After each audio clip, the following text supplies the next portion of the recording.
हसीना Lucent bye R K. Yadav. स्वागत है आप सभी का हिस्ट्री का पहला एक्सरसाइज जो कि है हड़प्पा सिंधु सभ्यता 2500 ईसा पूर्व से लेकर 1700 ईस्वी पूर्व तक। तो पहला प्रश्न है हमारा, हड़प्पा सभ्यता का सर्वाधिक महत्व या मान्यता प्राप्त काल जो था, मीन्स हड़प्पा सिविलाइजेशन जो था वो पीरियड कितना से कितना बीच तक का था। तो 2500 ईस्वी पूर्व से लेकर 1750 ईस्वी पूर्व तक। आंसर हमारा होगा बी। नेक्स्ट है, सिंधु घाटी की सभ्यता निम्नलिखित में से किस सभ्यता के समकालीन नहीं थी। मीन्स सिंधु घाटी का जो सभ्यता था, हड़प्पा का जो सभ्यता था, वो इनमें से किसके मीन्स रिलेवेंट नहीं था, किसके साथ नहीं चल रहा था। तो सिंधु घाटी सभ्यता के साथ मिस्र की सभ्यता, चीन की सभ्यता, मेसोपोटामिया की सभ्यता, ये सब एक साथ चल रहा था। क्रीट की सभ्यता अलग था, ठीक ना। तो हमारा आंसर क्या हो जाएगा, डी। नेक्स्ट है, सिंधु घाटी की सभ्यता का विस्तार कहाँ तक था। तो ये आपके लिए इम्पोर्टेंट है। पंजाब, राजस्थान, गुजरात, उत्तर प्रदेश, हरियाणा, सिंध और बलूचिस्तान तक था, ठीक ना। तो सिंध और बलूचिस्तान ये पाकिस्तान का पार्ट है। ये आपसे पूछा जाएगा कि हड़प्पा का कौन सा स्थल वर्तमान में पाकिस्तान में आता है। तो ये क्या होगा, सिंध और बलूचिस्तान। ऐसे ही बहुत सारे प्रश्न आएंगे जिसमें रहेगा कि हड़प्पा का कौन सा स्थान इंडिया में है। तो इसीलिए इस दृष्टिकोण से ये प्रश्न क्या है, ये इम्पोर्टेंट है। आंसर हमारा क्या होगा, डी। नेक्स्ट है, सिंधु घाटी की सभ्यता में घोड़े के अवशेष कहाँ मिले। मीन्स कौन सा ऐसा जगह था जहाँ पे घोड़े का अवशेष प्राप्त हुआ, जो वहाँ पे घोड़ा यूज किया जाता था। तो सुरकोटदा में घोड़ा का अवशेष मिला। नेक्स्ट है, सिंधु घाटी स्थल कालीबंगन किस प्रदेश में है। तो कालीबंगा कहाँ पे है, राजस्थान में। कालीबंगा राजस्थान में। आंसर क्या होगा, ए। कालीबंगा में चूड़ियों का साक्ष्य मिला। महिलाएं जो चूड़ियाँ पहनती है वो कालीबंगा से ही प्राप्त हुआ। तो इसे ये पता चला कि कालीबंगा या हड़प्पा सभ्यता की औरतें भी चूड़ियाँ पहनती थी। निम्नलिखित में से किस पदार्थ का उपयोग हड़प्पा काल की मुद्राओं के निर्माण में मुख्य रूप से किया जाता था। तो टेराकोटा का यूज किया जाता था। किसका, टेराकोटा। आंसर होगा ए। नेक्स्ट है, हड़प्पा सभ्यता किस युग की थी। तो हड़प्पा सभ्यता में तांबा का यूज हुआ था मेनली, ठीक ना। तो क्या होगा, कांस्य युग। कांस्य युग मीन्स कॉपर। याद रखिएगा, हड़प्पा के सभ्यता में लोहा का मीन्स खोज या उद्भव नहीं हुआ था। ये पूछा जाएगा आपसे, हड़प्पा सभ्यता में या हड़प्पा सभ्यता के लोग किस धातु से अनजान थे। तो वो था लोह धातु। इंपॉर्टेंट प्रश्न, याद रखिएगा। वैसे यहाँ हमारा कौन सा आंसर होगा, कांस्य युग था। ये आंसर होगा ए अभी। सिंधु घाटी सभ्यता के लोगों का मुख्य व्यवसाय क्या था। तो वहाँ के लोगों का मुख्य व्यवसाय था व्यापार करना। व्यापार करना। आंसर क्या होगा, ए। नेक्स्ट है, हड़प्पा सभ्यता के निवासी थे। किस टाइप के निवासी थे। तो वो थे शहरी सिविलाइज्ड थे पूरे वो। सिंधु सभ्यता के घर किससे बनाए जाते थे। उस टाइम में घर जो था वो ईंट का बना हुआ था, ईंट का। आंसर क्या होगा, ए। हड़प्पा वासी किस वस्तु का उत्पादन में सर्वप्रथम थे। मीन्स टॉप मोस्ट पे सबसे अधिक उत्पादन जो था हड़प्पा के वासी किस चीज़ का करते थे। तो किस चीज़ का करते थे, कपास का। कपास। याद रखिएगा, कपास का उद्भव इंडिया से ही हुआ है। निम्नलिखित विद्वानों में से हड़प्पा सभ्यता का सर्वप्रथम खोजकर्ता कौन था। तो दयाराम सहनी। कब किए थे, 1921 में, ठीक ना। बहुत इंपॉर्टेंट ये डेट भी है और नाम भी, दयाराम सहनी। नेक्स्ट है हमारा, सिंधु सभ्यता का पतनागर मीन्स बंदरगाह को कहा जाता है, पतनगर कौन सा था।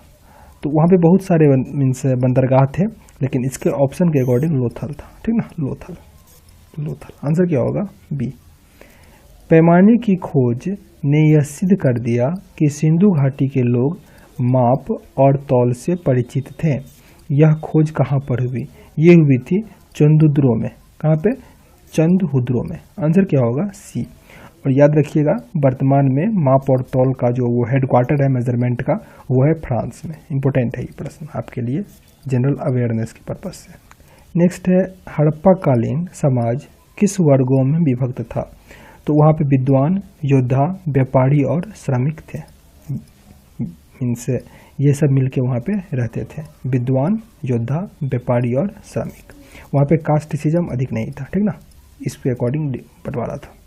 सॉरी, अभी मैंने पीछे एक प्रश्न में जहाँ माप और तौल की बात कर रहा था, तो वो हड़प्पा सभ्यता में जो पता चला था वो लोथल से पता चला था। मैंने चंद्रहुद्रो बोल दिया था, लोथल से पता चला था, याद रखना इसको, लोथल, ठीक है ना। नेक्स्ट प्रश्न है हमारा, सिंधु सभ्यता का सर्वाधिक उपयुक्त नाम था। सिंधु सभ्यता को क्या कहा जाता था? हड़प्पा की सभ्यता, हड़प्पा की सभ्यता। आंसर क्या होगा? ए। सिंधु घाटी सभ्यता के लोगों के संबंध में क्या सत्य है? तो वो क्या करते थे? मूर्तियां बनाते थे पर मंदिर नहीं बनाते थे। तो क्या होगा? ये मूर्तियों का निर्माण करते थे, मंदिरों का नहीं। आंसर क्या होगा? ए। नेक्स्ट है, हड़प्पा सभ्यता की खोज किस वर्ष हुई थी? तो वो थी 1921। मैंने जिक्र किया था 1921, ये इंपॉर्टेंट है, याद रखना। हड़प्पा सभ्यता के बारे में कौन सी युक्ति सही है, मीन्स कौन सा लाइन इसमें सही है? तो उन्होंने पशुपति का सम्मान करना आरंभ किया था, वे पशुपति की पूजा भी करते थे। आंसर होगा सी।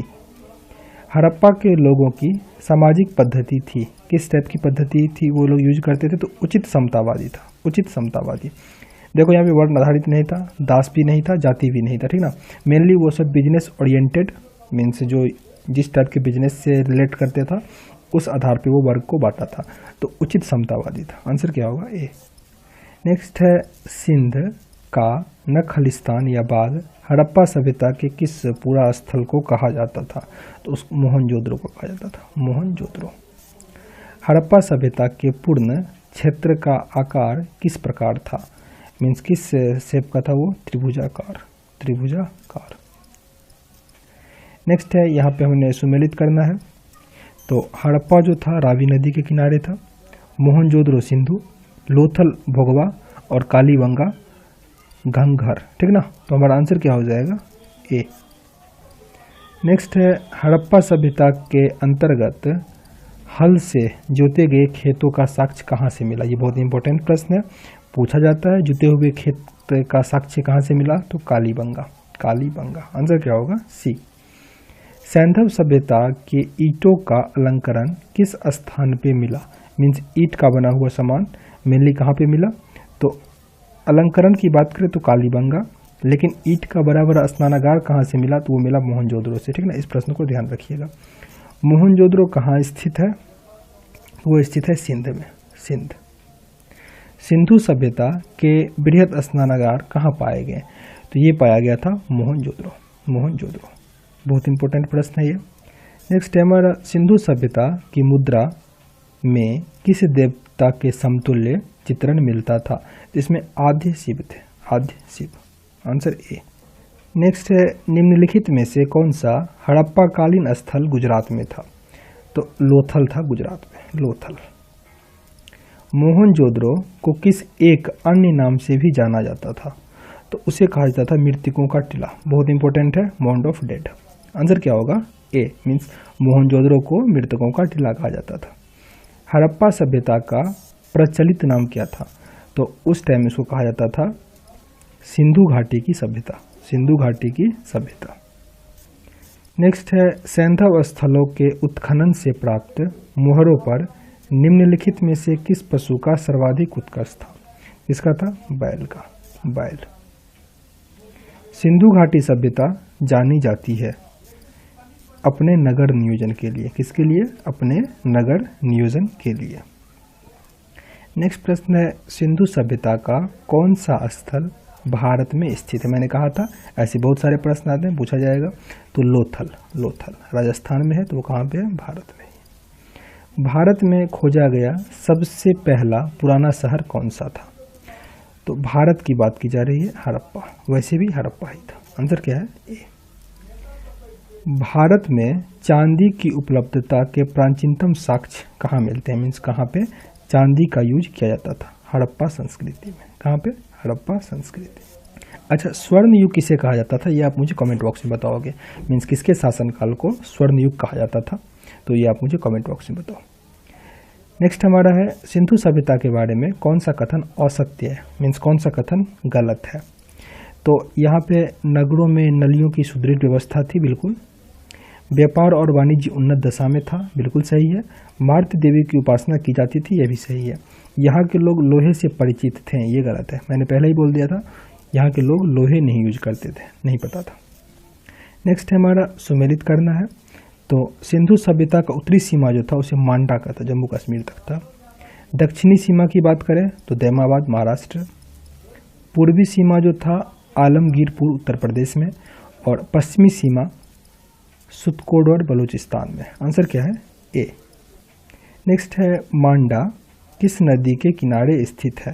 तो मांडा था चेनाब नदी के किनारे, चेनाब। हड़प्पा कालीन सभ्यता रोपर मीन्स पंजाब किस नदी के किनारे है? तो सतलज, सतलज। तो चलो मैं 40 तक प्रश्न आज कंप्लीट कर लिया मैंने। इसमें अप्रॉक्स 70 प्रश्न है, एक वीडियो हमको और बनाना होगा इसमें। तो नेक्स्ट मैं इसका 30 प्रश्न और लेके आ जाऊंगा, ठीक ना। तो जिससे आपका 2 वीडियो में ये कवर हो जाएगा। एक में ज़्यादा पढ़ लोगे तो फिर याद नहीं हो पाएगा। तो उम्मीद करते हैं आपको इस सेशन से कुछ सीखने को मिला होगा। अगर अच्छा लगा तो लाइक कीजिए, नहीं पसंद आया तो डिसलाइक कीजिए, पर कारण जरूर बताइए ताकि हम वीडियो को और इम्प्रूव कर सकें।